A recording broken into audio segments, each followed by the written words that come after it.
Magandang araw, this is Mother Jo at ito ang Mother Jo's Corner dito lang sa Kuya Prof TV.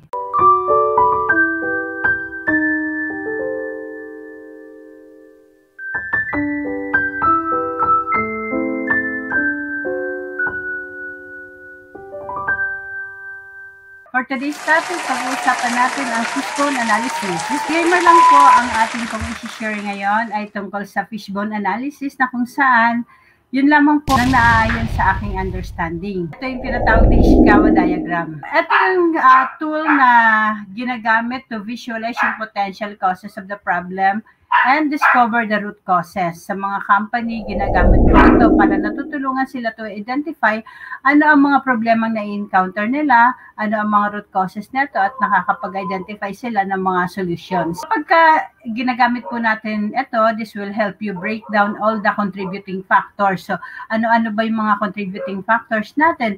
Let's say, personally, kunyari, meron akong online business. So, makikita ko na hindi nag-i-improve yung sales nito. I-breakdown ko kung ano yung mga contributing factors na nakaka-apekto kung bakit maaring mababa ang benta ko sa online business ko. So also, ito ay ginagamit to address yung actual cause of the problem. So yun na nga, pag-uusapan natin mamaya kung ano ba itong mga causes na to and makapag-come up tayo with the concrete plans na makakapag-address dun sa problema na na-identify natin and ma-avoid natin dito yung pagbibigay ng superficial solution. Pag gagawin natin ito, kailangan natin ng mga data. So itong araw po yung mga gagawin natin, i-analyze mo yung problem. Paano ba i-analyze yung problem? Siyempre, mangangailangan ka rito ng mga data.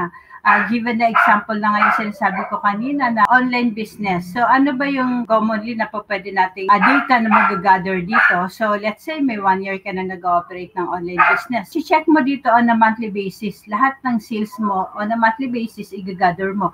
So, malalaman mo kung kailan ka, anong buwan ka may peak month, kung saan mataas yung sales mo, anong buwan naman yung mababa yung sales mo. Yun, ano pa ba? Titingnan mo anong buwan nagkakaroon ng mga sales si Lazada or si Shopee na sinasabayan mo ito, usually doon din nagkakaroon ng spike yung sales mo.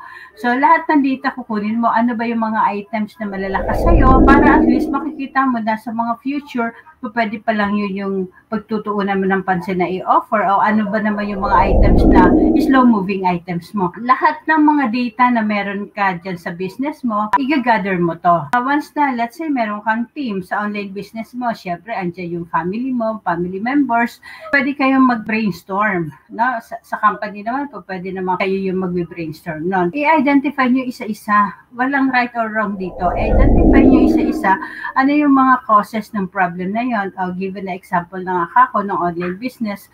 So makikita ninyo na lahat ng ideas coming from the family member or sa business mo, i-welcome mo to para at least matitingnan nyo isa-isa kung talagang malalaman ninyo alin ba dito yung nagkakaroon ng effect or causes bakit bababa yung benta ninyo for the particular month or kung bakit din mataas. So, mga root cause, i-gather mo yan.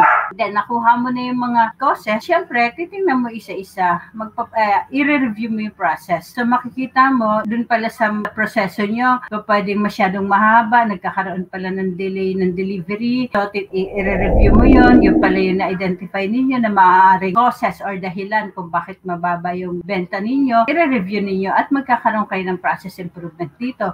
Syempre, once na nagkaroon kayo ng process improvement, syempre, na-follow na nagkakaroon din ng quality improvement dun sa business niyo. So, to show you yung diagram ng fishbone analysis, ito yung sample, sabi nga natin dito, ito rin yung tinatawag na Ishikawa diagram. Naging popularize siya in 1960, Ishikawa. Tapos, sinasabi po dyan, kung makikita natin sa part na ulong part o head part ng isda natin, so makikita natin, siya nilalagay yung problem statement. So, kaya naman siya tinawag na fishbone diagram kasi yung itsura ng diagram niya is para siyang fish skeleton, kaya siya tinawag na ganyan. So, yun nga, kung makikita natin, dapat daw guided tayo. Paano natin i-analyze to? dapat merong materials, method. Yan yung sinasuggest na yan muna yung titingnan niya, yung materials, method, measurement, yung mother nature, machines, personnel. Makikita natin sa head part, ito yung problem. Sinasuggest dito na kapag gagawa ka ng fishbone analysis, yung analysis like example, kunyari yung materials, personnel, kung ano yung causes na pagka ginawa mo ng action plan may malaking impact, yun yung mauuna sa linya. Kumbaga, right after ng head, sila na kagad yung bone na yan na kagad na may malaking impact. Yun kagad yung ilalagay ninyo as area na kailangan yung tingnan. No? So, yung unang-unang may pinakamataas na impact, yun yung nandun sa itaas para at least isang action plan pa lang o pangalawang action plan pa lang o pangatlong action plan pa lang, na-solve na kagad yung problema mo. Giving the example, doon nga sa pinakita natin kanina, no, yung problema dito is damage daw or may damage daw yung deliver na items o maaring wrong yung delivery or maaring delayed yung delivery. Isa-isahin natin, let's say sa materials. So, i-identify natin ano ba yung naging problema dito sa materials o pwedeng hindi properly pa kaya dumating dun sa buyer na damage siya. Kapag na-identify nyo na hindi pala properly pack yung item natin, hihimay-himayin ninyo bakit hindi properly pack yun. So, ano yung 5 whys? Bakit? Hanggang sa malaman ninyo, mahimay-himay nyo to the smallest na reason o causes, yung naging sanhi kung bakit siya not properly pack. Maaring hindi sila gumamit ng bubble pack, maaring hindi sila gumamit ng crate, o kaya naman pag tinignan naman natin yung personnel, bakit nagkaroon ng mishandling sa part niya? Kasi maaari naman na hindi pala siya well-trained. Kung hindi siya well-trained, ang action plan doon, dati train mo yung tao.